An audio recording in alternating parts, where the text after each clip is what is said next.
We got a deadline to go to the Oakland Glow Fari at the Oakland Zoo. Oh, that sounds cool. Is it like a lights show thing? Yeah, it's lights. It's like a bunch of animals made out of lights. I love that animal light thing at the zoo is a genre of event. I also love that when they do it at the zoo here in Seattle. Oh yeah, I've been to that zoo once. I saw a really sad tiger there, or heard a really sad tiger. I guess I saw it also.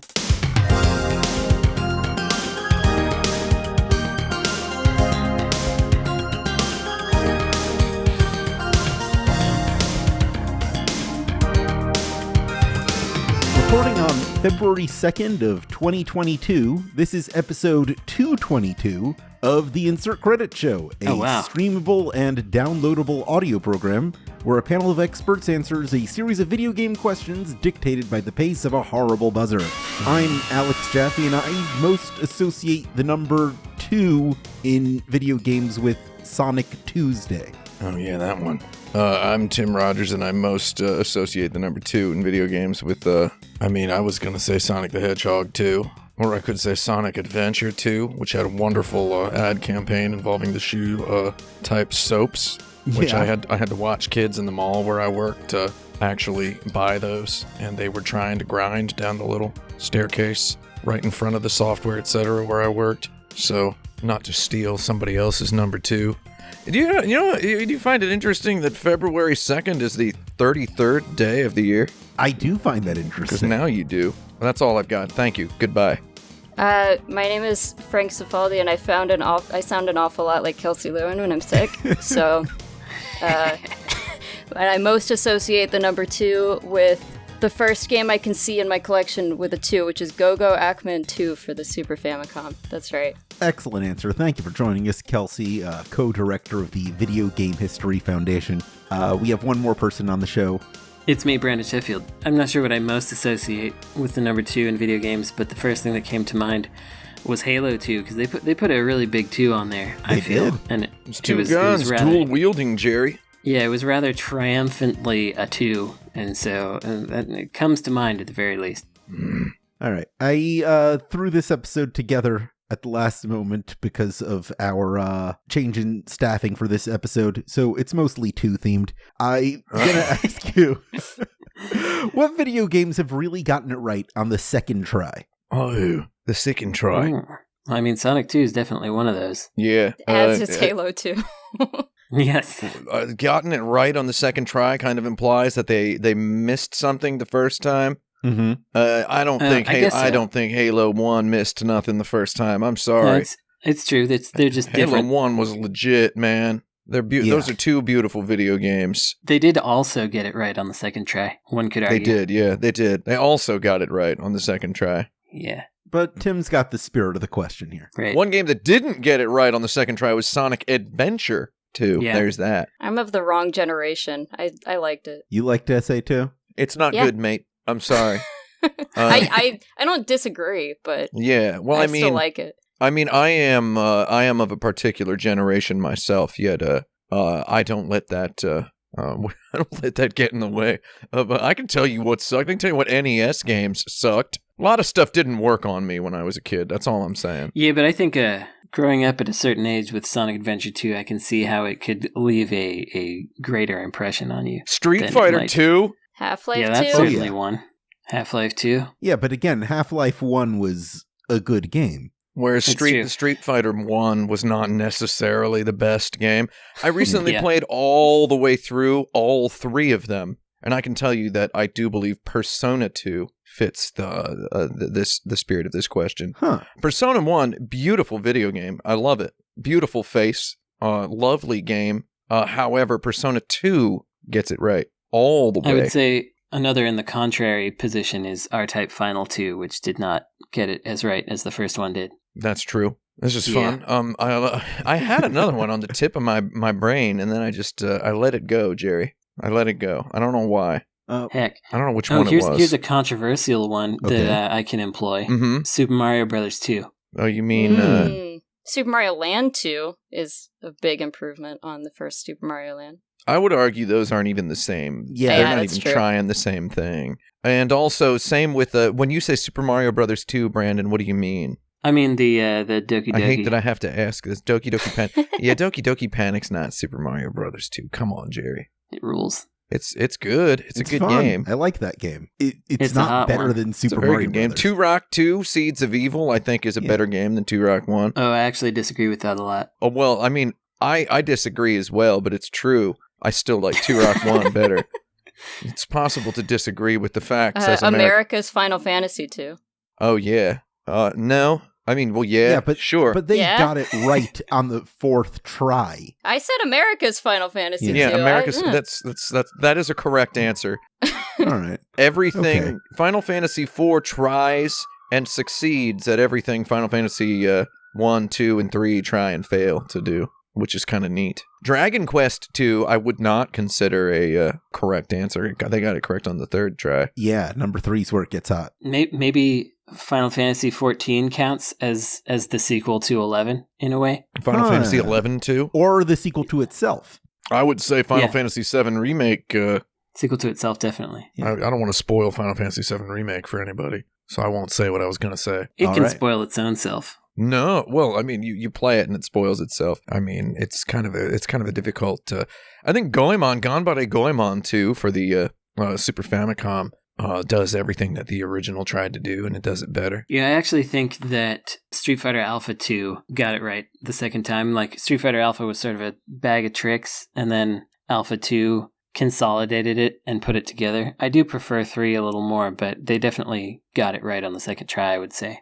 Getting it right. Got their systems together. I would say Resident Evil 2, but I played Resident Evil 1 just yesterday, and it's a beautiful game. So, what am I talking about? It's Resident Evil fun. Yeah, Resident Evil 1 is Resident Evil a good time. God, there was a game off the top that was on the tip of my mind that struck me as the perfect answer, an exemplary example, and I don't got it. I don't know where it went. You were talking about Super Mario Odyssey a bit ago, but it's probably I not said the Super one. Mario Galaxy 2. Oh, Galaxy is. I mean, that was kind of a throwaway one, but I do believe Super Mario Galaxy 2. It's a shame that if you say this in, polite company, people will consider you some sort of freak deviant. Though, I think Super Mario Galaxy 1's not good, which, I mean, whatever. I can accept if someone thinks it's good, but I think Super Mario Galaxy 2 is excellent. But you try bringing this up, again, in polite conversation with people go wild. People who make a living being loud about video games.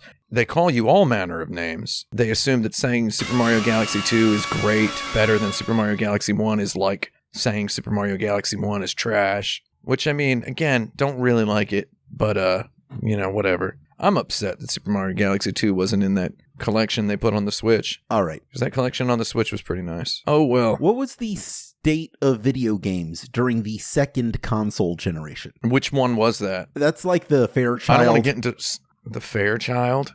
So Crikey. we're talking 70s? We're talking like the Atari 2600, the Magnavox Odyssey 2. Yeah. Okay, so Intellivision. like mid-70s, like ColecoVision. 77 to early 80s. Yeah. I hate generation names. You said what was the state of it? Yeah, the state of video games. Oh, they said the date.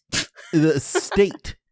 I'm like, I'll No, just no. answer your trivia question if you want. Like, what were things like in video games before the big crash? I think it was mostly California and Illinois.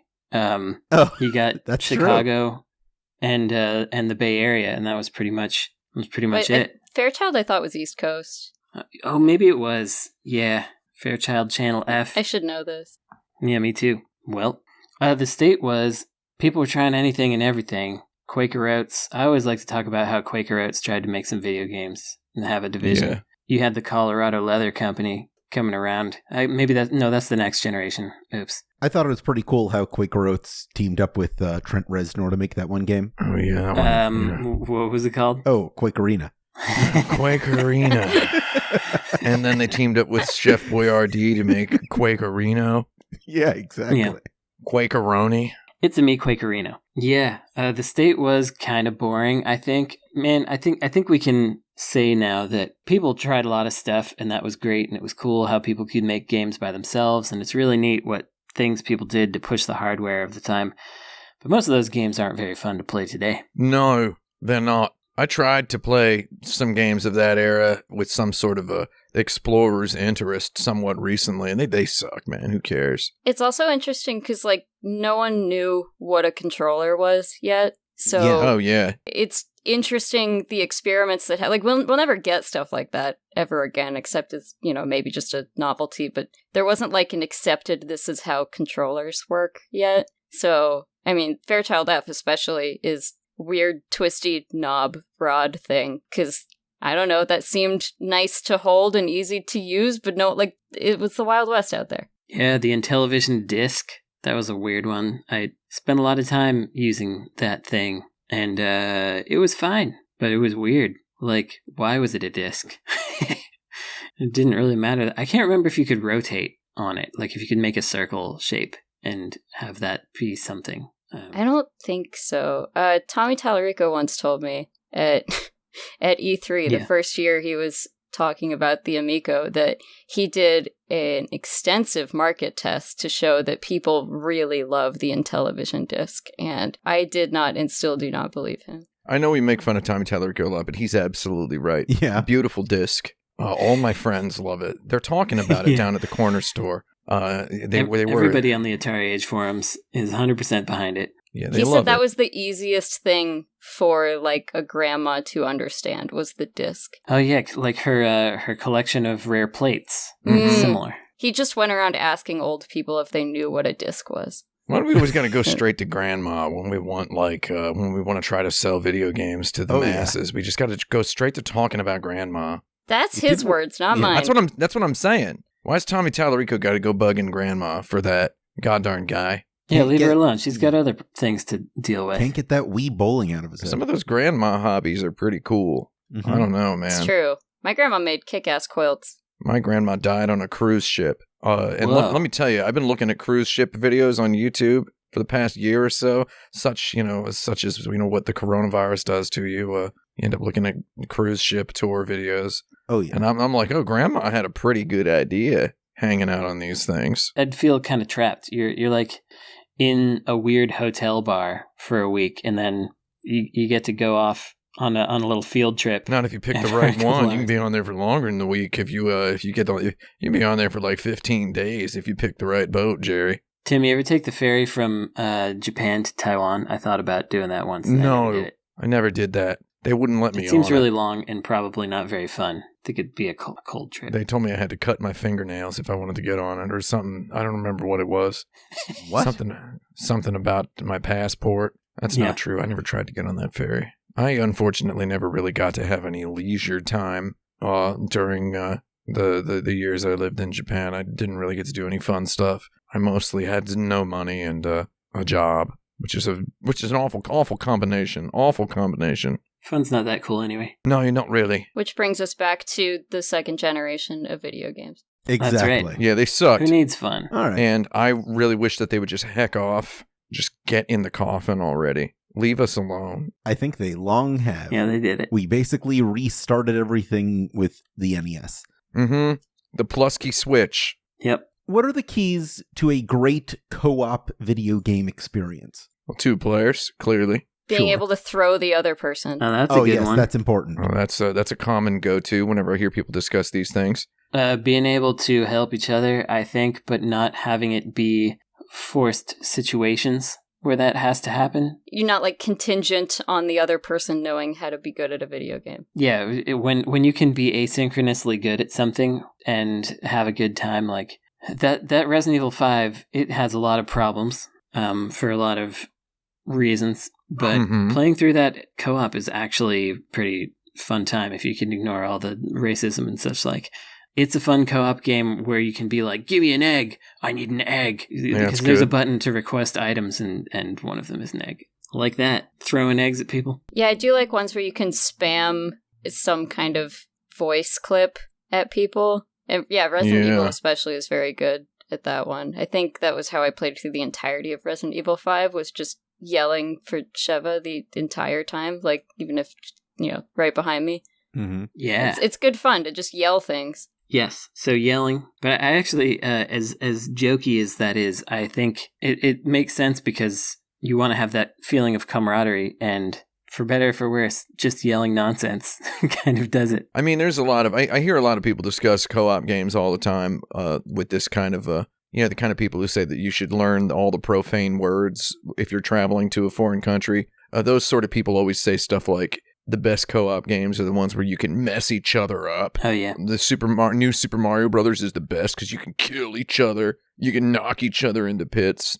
And I really dislike when people say stuff like that. Yeah, I don't subscribe to that. I think games like Gears of War... I was going to mention it too. Where there's all these excellent, meticulously constructed level design situations that are just very thoughtfully meant to be played by two players. Where there are all these situations that are set up so that if one player fires, like suppressing fire at some enemies, they'll hunker down under a barrier, and then the other player can just run around and flank them because the guys are hunkered down. That sort of thing feels really good. And the fact, I mean, Gears of War just takes that, and from there, they just kind of explode that into like 1,000 little tiny situations. And they have so many things that are clearly like, you go this way, I'll go that way if you want in the maps. Since they're offering it to me, I'm like, well, why not give it a try? And it does usually turn out to be pretty fun that way. Gears of War 2, I mean, Gears of War 3 goes up to 3 players, and it gets a little bit more complex. But Gears of War 2 has a lot of these really good situations where it's like, I'll cover you from up there. It's like, I'll go, one of us can cover the other from up there. And you're like, ooh, this is good. And then the guy who's up at the top has to fight some dudes while also sniping dudes down on the bottom. I don't know. Good stuff. Just a whole bunch of clean little things. I do agree with the ability to throw another player when it's like a Cuneo or a beat 'em up type thing where you can... That stuff's legit. Yeah, do those kinds of multiplayer actions. Those can be fun as long as again you don't have to do them, and it's often a very thoughtful little thing. Another thing that I think works is speaking of Street Fighter Alpha. In Street Fighter Alpha 3, they had the dramatic mode in the Saturn version. They had it in prior versions, but you couldn't choose whoever you wanted, and in 3 you can. And they have the survival mode where you and another player are fighting together against a much stronger AI. And you have to kind of separate. You wind up in situations where you're on either side of the AI and you can do a lot of damage to them. But if they, do like a Psycho Crusher and it hits the both of you, you have the same life bar. So it kind of double damages you because you both get hit by it. So it's a pretty fun dynamic to throw into a Street Fighter where certain tactics are rewarded and others are punished, but you don't have to follow it directly. It's a pretty good one. I like that. All of these are pretty symmetrical experiences. Is there room for a great co-op experience where the two players involved are capable of different actions? Well, every time somebody tries it, they always mess up, and then people get mad at the idea. Like there was that Star Trek game. Do you remember that, where one of you is Kirk and the other is Spock? It's like a two-player asymmetrical co-op where one of you can do different stuff, one of you can do science stuff, and the other can shoot or whatever. And it didn't work. It got critically destroyed. I never even played it, but the idea is exciting. Yeah, the idea is really cool. It works a lot better when it's not two-player, but larger multiplayer. Like, obviously, MOBAs are all about, people having different specializations and things. And, EVE Online or whatever, you'll have a strategist and then fighters and whatever. And all that stuff works well. But when it's just two people, it's a little... It's not enough. Oh, but there's one good one, Lucky and Wild, where one person's driving and the other person's shooting. That's pretty good. I like that game. There's also, good. I think you can do good experiences where one person is clearly not, the main player and they can sort of drop in and out at any time. I'm struggling to think of a good example because, the Mario Odyssey example is just kind of meh, but it's things like that where it's you don't I wouldn't even consider that a two-player. Or you mean Mario Odyssey where one player is the hat or whatever? Yeah, that's horrible. Isn't it? Yeah. I mean, it's not good in that game, but I can totally see a situation, and there probably have been games that do this well, where it's one person can pop in and be sort of helpful, but they're not necessary, and it's just let me have fun for 10 minutes and help you out a little bit, and then peace out. Yeah. That's all right. Pokemon Let's Go tried to do something like that. I don't really remember what they did. I forget. Yeah, that was just helpful in catching a Pokemon and stuff. I don't feel like there's enough to do in a Pokemon game to make that exciting, but in something where there's jumping and action, involved. I can see a scenario where someone can be like a very secondary character that pops in and out. Yeah, it could really work for a Mario type game. Mario Galaxy, the stupid player 2 can waggle the remote around and collect the little star bits. I would call that smart, but then it occurs to you that that's just a stupid chore that the game designers invented for a use case like that. And then it just gets kind of depressing. Okay. So, I mean, isn't it? Yeah. You just waggle the remote around and collect the star bits. It's like... So we haven't really cracked asymmetrical 2-player co-op yet. Well, I'm going to be honest with you. I have, but I can't share it here.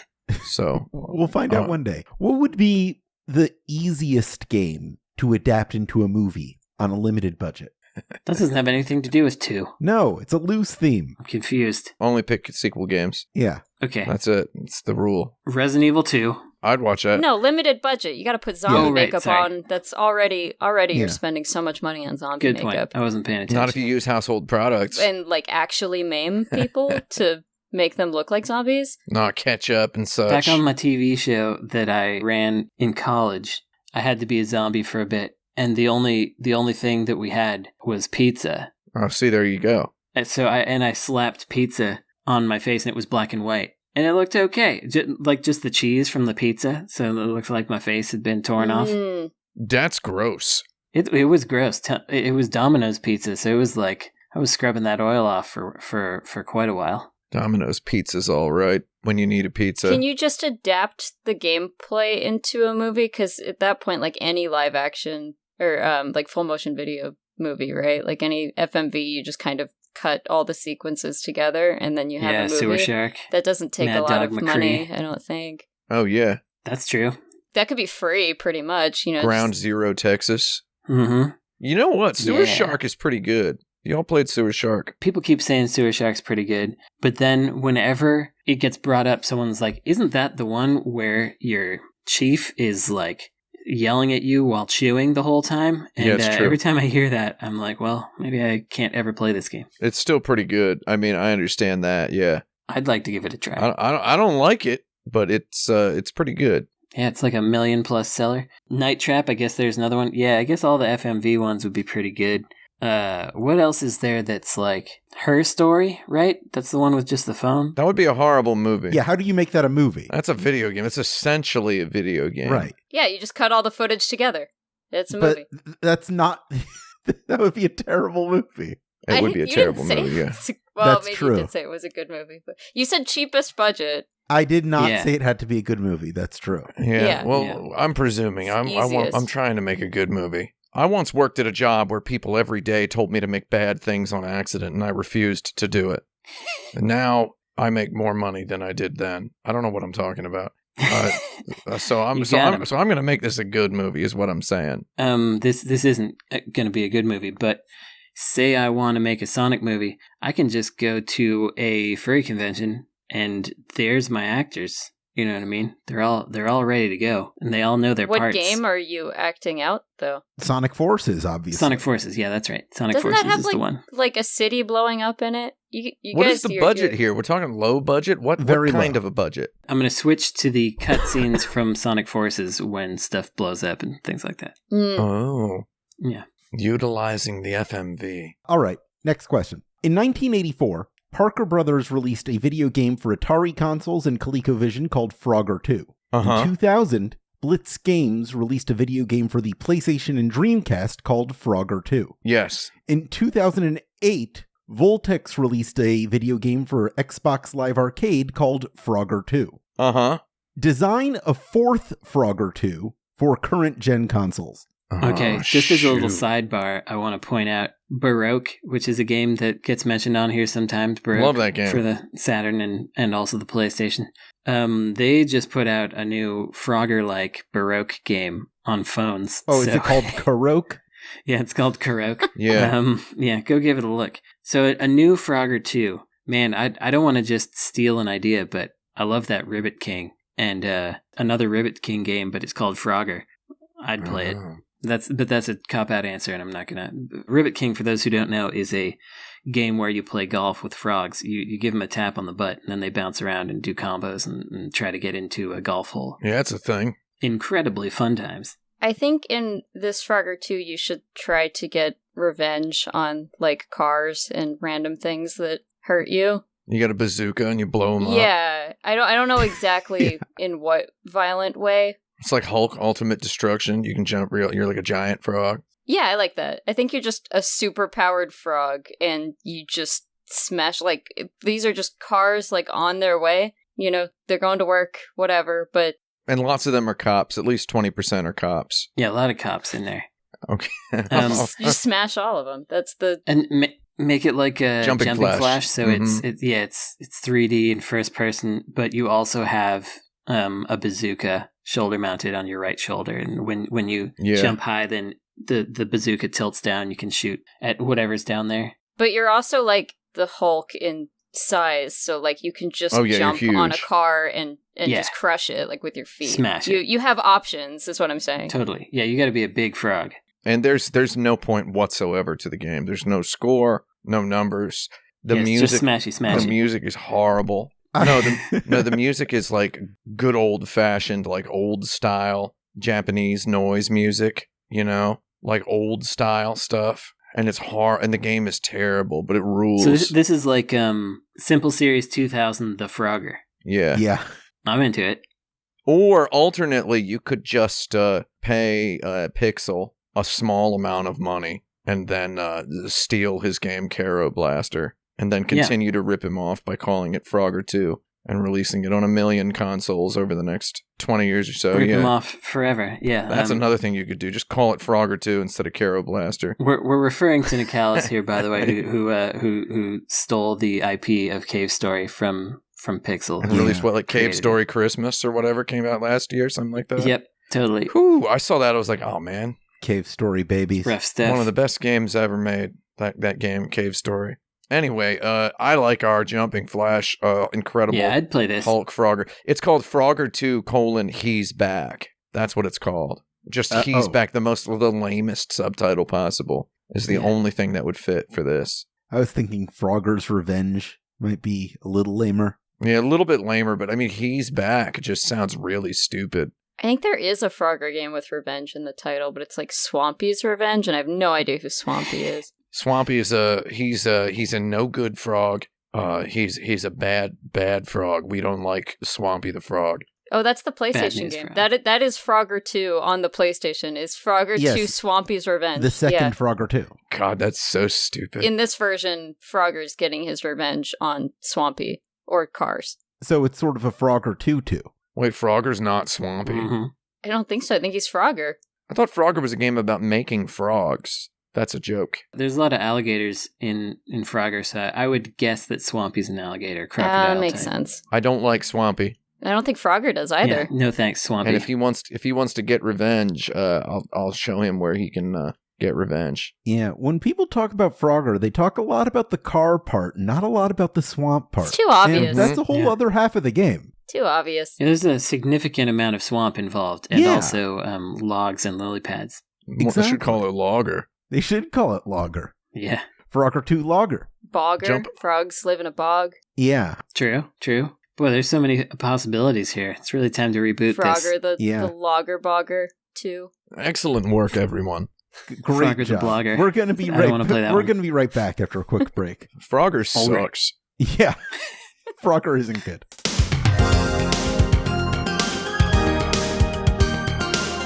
Playing a video game over here. Who can guess what video game it is? Who can guess? Anybody? Nobody? I was bad at this last time. Can you give me a hint? No. It's on the Nintendo 64. All right. Quest 64. No. Played that one 2 days ago. You're playing, wait, I don't remember what it's called. The one that's like Winback, but it isn't Winback. Winback? Yeah. I mean, Winback is a Nintendo 64 game. So that is a game that's like Winback. You're thinking of Winback Project Poseidon for the PlayStation 2 developed by Cavia, which is... No, I think I'm thinking of the Hybrid Heaven. That's what I was thinking of. Oh, I have. You playing S&P? No, unfortunately. I played the heck out of that one somewhat recently. How about Air Borders? Air Borders? Yeah. Air Borders is good. It's a good game. It is. No, not playing that one, unfortunately. Is the game that you're playing a Japan exclusive? No, it is a somewhat rare Nintendo. I mean, what, do you want to do this 20 questions? Yeah. No, it is not Japan exclusive. All right. Ask another question. We can do this. Is it an exclusively single-player game? No. We're getting somewhere. Is it a sports game? Some would say no, but knowing what I know, I would say yes. Ooh, here we go. You said rare. Bomberman's Second Attack. Well, it's not okay. It's not super rare. It's not. Okay. That's could be a good sport. That's a good guess. Bomberman feels like it could be a sport. Well, I took the phrase "sports game" to mean is it a game about a sport? Is it Hydro Thunder? No. Is it a Japanese developer? Yes. Okay. So there we go. Is it a racing game? Yes. Is it F-Zero? No. Is it Ridge Racer 64? Yes. Hey. Hey. You know what? We did. Ridge Racer 64, actually pretty good. Not as a Ridge Racer, not as a racing game, but as a Nintendo 64 game. That's my brief review of Ridge Racer 64. Well, it's time for us to go into the dirt bag. This is the part of the show where we take a question submitted by one of the listeners who have donated to patreon.com/insertcredit, where you can get access to this form. You can get frequent bonus episodes and other exclusive content. This week's question comes from Evoline Theory, who asks, what is the impact of Five Nights at Freddy's on the games industry? Has it been beneficial? Beneficial? First of all, this has nothing to do with 2, except that I guess a 5 upside down kind of looks like 1. That's true, yeah. So, well, that's how I learned how to write the number 5 when I was a kid. I would turn the piece of paper upside down and write a 2. That's not true at all. I'm sorry. Be good though. That's completely wrong. I mean, the impact that it has had is that it inspired a whole lot of people to make video games about one gimmick and also like scaring people so they can make wacky faces for their YouTube videos. I don't think that's as popular now as it used to be, but it for a time that was a real thing. I think it taught developers that children like really messed up stuff. Like children are super into very strange. How did people lose sight of that though? I mean, when I was a kid, we liked weird stuff, right? I don't know. Yeah. Who among us did not like weird stuff as a child? How did people forget this? We didn't have, like, the YouTube that was, like, Spider-Man gets Elsa pregnant kind of weird stuff. No, Spider-Man dentists pregnant Elsa. Oh, sorry, excuse me. I Here didn't we get go. I didn't get the whole plot line. Spider-Man root canals pregnant Elsa. That's But it. yeah, kids, I feel like it maybe reminded people or taught them that kids loudly and proudly like really weird shit. And it's not fun from the outside to see that sort of thing. It also kind of let people know that they need to pay a little bit of attention to who they're giving their money to, because then later that guy was talking about a whole bunch of right-leaning nonsense and like, as a good Christian, I believe, this and that kind of stuff. Didn't he step away from his company so that he could just get all the money while not in public? Yes. Yeah. That was his concession. Like, I understand that you're all mad that I don't like the gays or whatever it was that he wound up with. So I will step back and just not be involved in the company and just make the money. Thank you. I'll take all the money from over here. So brave. It was very brave. You're gonna say something about your little brother. Brother's child will not be quiet about everything FNAF related. He will just walk up to you and say, "So in FNAF world right now, I'm looking at this," and it's like, "Oh, I was having a conversation with my dad, who I only see a couple times a year. You're just gonna walk in, and I mean, me and my dad are probably talking about the same 3 topics, which is Tiger Woods, the previous president of the United States, or I don't know what. There's and then the third mystery topic, though it's a little bit more fun than having a kid shout at you about FNAF for like a half an hour, which is he'll just follow you around with a YouTube video blaring on his iPhone, where a guy who's like very Canadian, shockingly loudly, continues to react to something related to FNAF. And there's related media to FNAF. Did you know about this? Yeah. There's related media, and I don't understand what any of it's supposed to be. Lore. The goddamn theme park. I watched this child explain FNAF World to me for about an hour once. I don't understand what it is. They made a movie, Willy's Wonderland, starring Nicolas Cage, which was basically a FNAF movie that was developed, and then they didn't get the license, and so then they made this instead, and it's not good. Willy's Wonderland. So that's one thing that exists in the world. You gotta love that Nicolas Cage, though. Guy's hilarious, isn't he? Sure. I do have to. I have no choice but to stand. Yeah, whatever that means. Right. I know what that means. I'm talking about Stanley. I haven't seen that Pig movie yet, but I have like 800. Oh, it's good. Yeah. Again, don't need people to tell me it's good, Jerry. All right. That's okay. Yeah. You can tell me it's good if you want. I'm telling the audience it's good. Tell the audience what you may. But I don't need anyone to tell me to see it. Of course I'll watch it. It's just got a lot of stuff to do over here. And why do people keep telling me to watch it? Just me personally. I can think of some reasons, but I won't. We don't need to get into it. Does he make a 6-hour YouTube video during the movie? That's a No, joke. Because that's the sort of thing people. Oh, Lord. People. The reason I would say that you should watch it is because it's a good film about dedication and violence that is not like a Taken or some other kind of thing. It's about love more than violence, even though there are violent acts that occur within it. And I think it's a quieter movie than one would expect. So I think people would recommending it to you might appreciate the softer sensibilities within your videos versus the outward appearance of like, this is a review of this or whatever. Well, in summary, I don't really want to watch it if he doesn't make a 6-hour YouTube video. That's a joke. I think I'll smoke that. I'll smoke that movie like a pack of cools. I'll watch it. Yeah, do it. Speaking of violence, we are due for a return to Violence Island.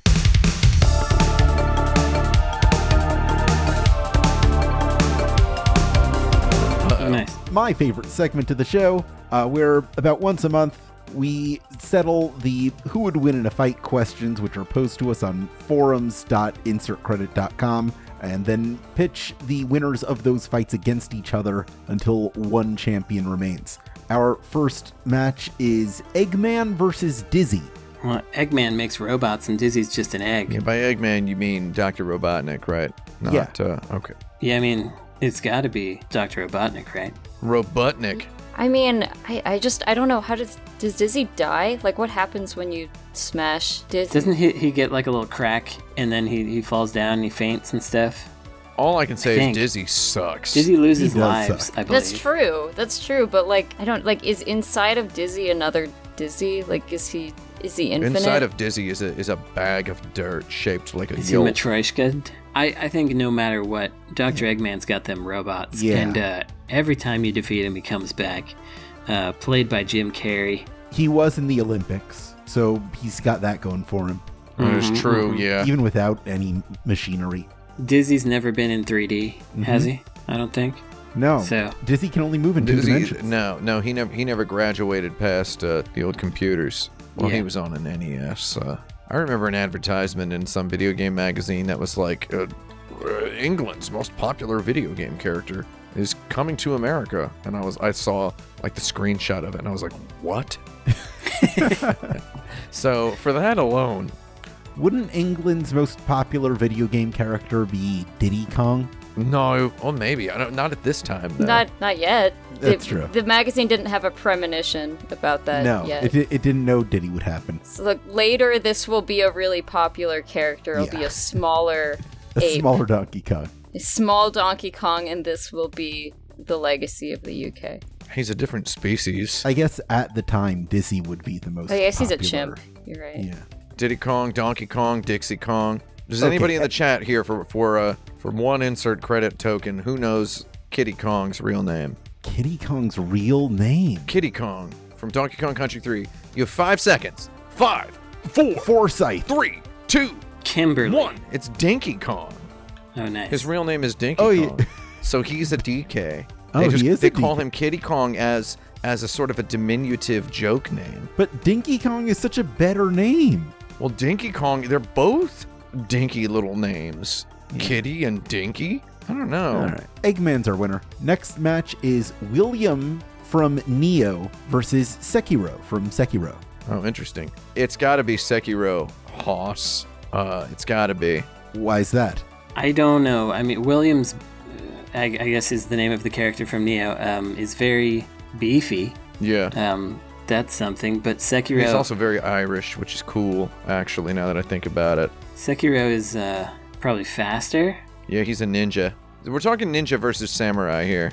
Oh, yeah. Yeah. I don't know. I feel like he can do some kind of like sneak attack. Like, I mean, are they in an arena like, and they know they're about to show down, or is there time? You know, like well, both of these men constantly live knowing that someone is trying to kill them everywhere they go. That's true. And they're on the island. They're on the Violence Island. That's correct. Well, wait, can't Neo do some I don't remember his name already. Do some magic things though, and I don't think Sekiro can do a whole lot, Jerry. He can do teleport. magic? Okay. He's got all of the ninja abilities.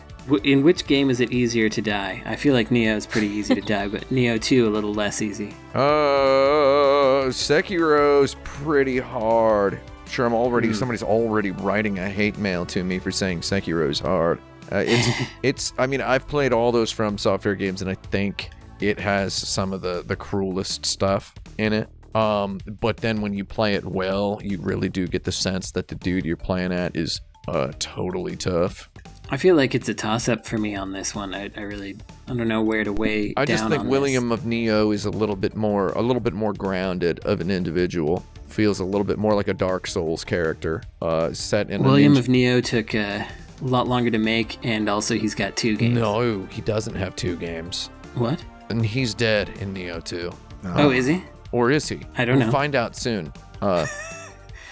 I don't know who I assumed it was the same guy. Did you know he's based on a historical figure? Did you know this? I did, actually. I didn't. I won a trivia contest in Atlanta based on that knowledge. He's based on a real dude, which doesn't make any sense. How tough was that real dude? Because that might be the... I'm going to put it this way. Like many men in the real world, he chomped out and died at some point. Oh, yeah. So whereas Sekiro, the one-armed wolf, he's still out there, and they can't find him. Killing those shadows twice. I just booted up Banjo-Kazooie here because we were making fun of England, and holy Lord, they make it so easy. I've got the music off, and this intro. All right, so what are our final votes on this one? These dizzy loving weirdos. Neo guy? I'm going to say Neo guy. And I'm going to say Sekiro. I played all the way through both them games. Kelsey, Lewin, you're the deciding vote here. I'm going to go Sekiro, and I don't know. I think this is just 2 guys. Yeah, it's just 2 guys. Yeah. We're talking, Yeah. Neo is a samurai, Sekiro's a ninja. You got it. The samurai are a tool of the elite. Eggman's going to beat both of them anyway, so we might as well just... All right. Sekiro it is. I don't know about that. We'll find out. Our next fight is Wander from Shadow of the Colossus versus the King of All Cosmos from Katamari Damacy. Oh, interesting. It's got to be the king. It's got to be the king. There's no evidence that he can die. Wanda can climb up on stuff and stab it in its weak spot, though. Yeah. Does he have a weak spot? I mean, does anything not have a weak spot is the real question. I think probably he doesn't. Wander would get rolled up by one of the cousins before they could reach the weak spot. I think King of All Cosmos has you don't get to call in reinforcements in these fights. Yeah, but he could still just kind of like flick him off his shoulder, you know? Like, That's I think true. I think the King of All Cosmos is a bit of a chump, though. I think he could fly into space. He could fly into space and get rid of Wander's heir. Yeah, 1 royal rainbow is all it takes. Yeah, I think it's got to be King. That's fair. King of All Cosmos. Kingo wins. Our next fight is Mr. Mosquito versus Chibi Robo. Gotta be Chibi Robo, right? Yeah, because Chibi Robo's a robo, but Chibi Robo can't fly. Yeah, but Mr. Mosquito's just a mosquito. Like, he's gonna die in 3 days anyways. He's literally just a mosquito. It's true. Yeah. He will eventually just die. Like, he will just die in a couple days. Chibi Robo just has to wait it out. It's true. Okay, there we go. Okay, semifinals. Eggman versus Sekiro.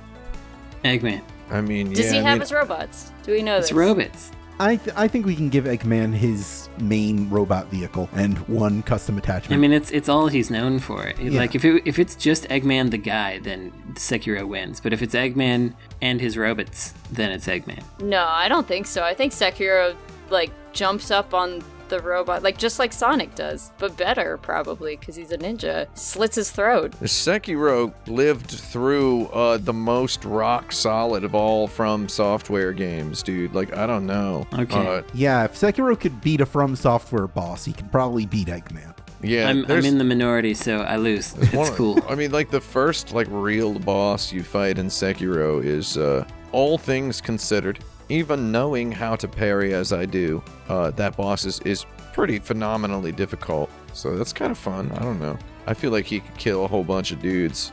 Unless he's being handled by an inept player, in which case... Yeah, or if Eggman has the Chaos Emeralds.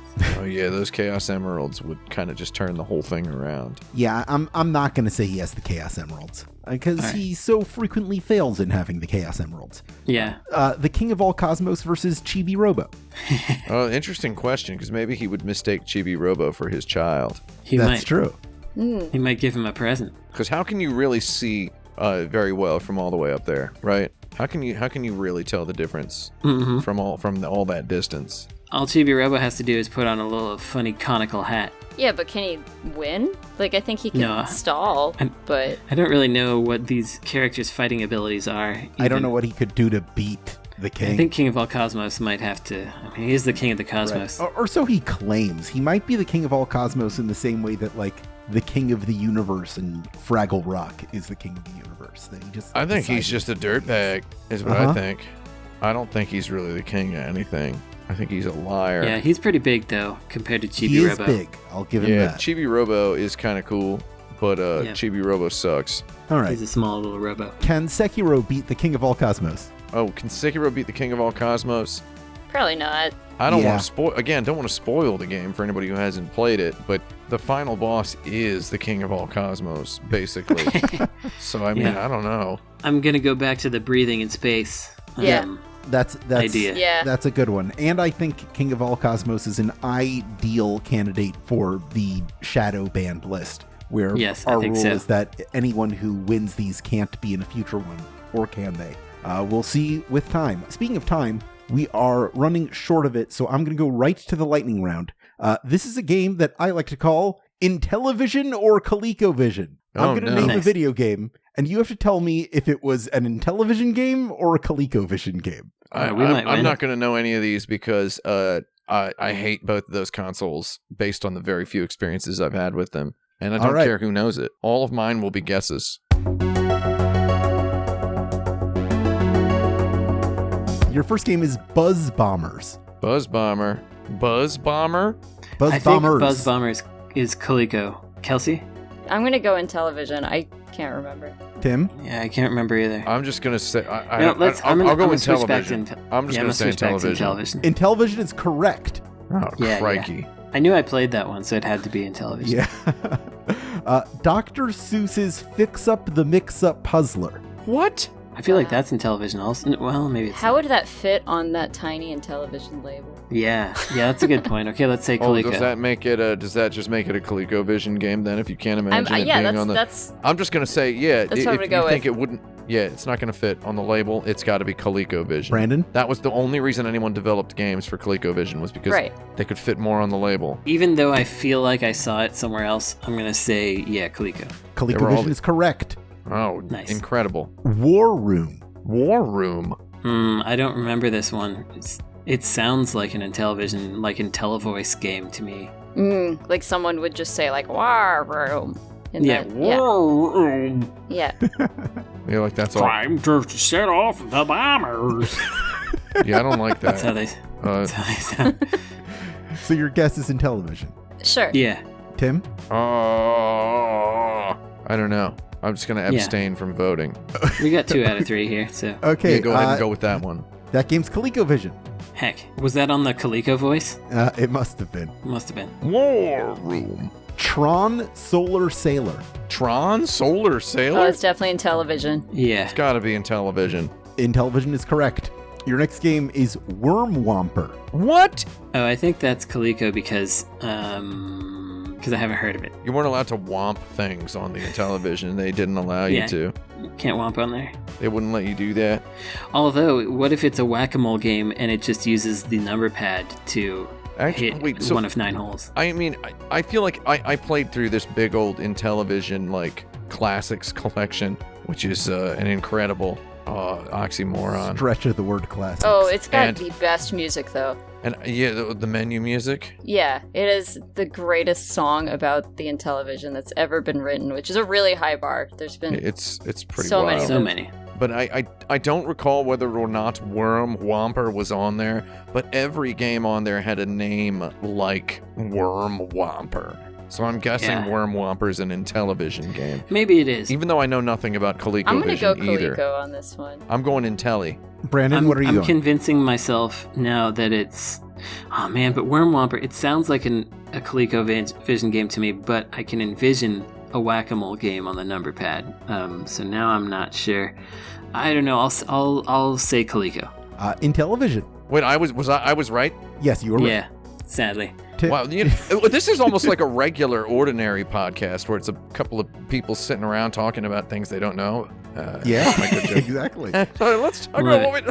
You're in the lead right now, Tim. Oh, Lord, I don't want to be in the Your next lead. game is Space Spartans. Space Spartans? Oh, that is Intellivision. 100% on Intellivision on the IntelliVoice. Space Spartans. Space Spartans? Space Spartans. 100% Intellivision. I played it. Yeah, I mean, I'm going to go ahead and say Intellivision because it also has stupid alliteration in the name. Yeah, it's Intellivision. Yeah. Yep. Oh. Shark. Oh, Shark Intellivision. Shark's Intellivision. Shark exclamation point? Shark exclamation point. Shark exclamation That's point. the one good game on Intellivision. That's Love yeah, I mean, I actually do know that game. So, yeah, I mean, that's one I actually know. That's Intellivision. Yeah, that's Intellivision. Yeah. Rocky's Super Action Boxing. Rocky's Super Action Boxing? Rocky Super Action Boxing. I'm going to say Coleco on that. Yeah, same rule as before. That sounds hard to fit on that label. Yeah, and it doesn't have a it doesn't have a name like Worm Whomper. So And I think Coleco was more into licenses. yeah, I would say it's ColecoVision as well. ColecoVision Coleco seems is correct. It's correct. Yeah. Nice. Okay. Illusions. Illusion. Oh, crike. Illusions. I don't know this one at all. Yeah, I don't know. I'm going to go... Illusions, plural. Illusions? I'm going to go Intellivision. We had a few Intellivisions in a row, and now we had a Coleco, so I'm going to say it's Coleco again. Just I'm going by the mind games. I'm gonna bet across the mind games and say Intellivision. It's ColecoVision. Brandon gets the point. Heck. It's now Tim with 7, Brandon with 6, Kelsey with 6. We're down to our last game, which is Intellivision World Series Baseball. Oh, good joke. Is that for the Nice. ColecoVision? Is that that's? I mean, I'm probably not. I'm not gonna answer until everybody else does. Yeah, I don't know. That sounds like a I don't think trick. this is a trick question. I think it's actually just Intellivision. Yeah, I think it's got to be Intellivision. Yeah, I mean, I'm just gonna say it's Intellivision. It would be very strange for because I know that the Intellivision was made by Mattel. Yes. And Coleco was a different company, Coleco. so it wouldn't have happened. It's not.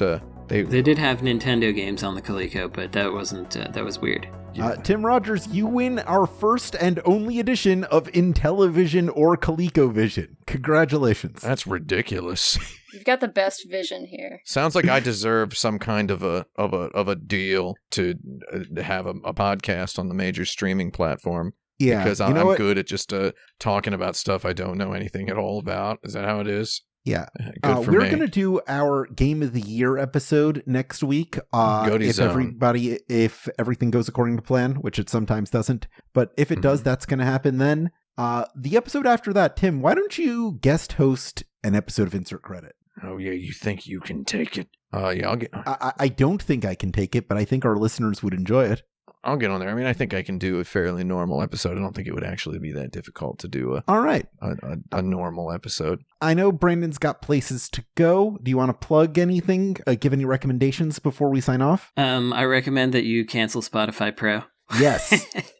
We're not currently not taking the show off of the Spotify because we're weighing our options about amplifying voices and having more left-leaning podcasts on the service versus etc. So far we're leaning this direction, but we do encourage you, or I do encourage you, I should say, to cancel Spotify Pro and just not give the money at least. That's what I got. If people listen to this podcast on Spotify non-pro, are they subjected to advertisements from the platform? They are. Ooh, that's a rough boy. deal, Jerry-O. It is a rough deal. They can just listen to the whole thing on YouTube, right? Yeah, you could listen on YouTube. They can listen to it on YouTube. Download a beautiful little program called 4K Video Downloader. Or our website. Copy the URL from YouTube and paste it in, and then choose download audio only, and then you have just the audio. You can get it right from insertcredit.com. It's true. You can right-click and save as. it's more fun to feel like you're pirating it by We're not going to downloading get it. mad probably at you true. for right-click save asing. Well, yeah, but then I'm saving you bandwidth here Yeah. by telling them to download it from YouTube. Thanks. Little trick. Kelsey, you got any? I'm very unprepared for this, but I'm bad at drinking water, and I found this thing called liquid IV that you put in your water that, like, helps you retain the water better, and it's pretty cool. I feel healthier. Whoa. That's Yeah. neat. And Wow, it makes it fun. taste a little better, too. I might try that out. I love water. I stare at my water bottle looking for inspiration. That's what happens. One of my top beverages. I would also recommend that if you're listening to the show on any platform where you can subscribe to or review podcasts, that you do that for us. You could also go to patreon.com/insertcredit, where you could become a patron to submit your own topics, listen to monthly bonus episodes, and get other exclusive content. You could also join us on forums.insertcredit.com and follow us on Twitter for our own personal updates and projects. The show is at Insert Credit. I'm at Alex Jaffe. Brandon is at NecroSofty. Tim is at 108. And Kelsey is at Lewin. That's KELSLEWIN. This show is edited by Esper Quinn with music by Kurt Feldman. I'm Alex Jaffe. I'm Tim Rogers. I'm Brandon Sheffield. I'm Kelsey Lewin. And you have now saved your game.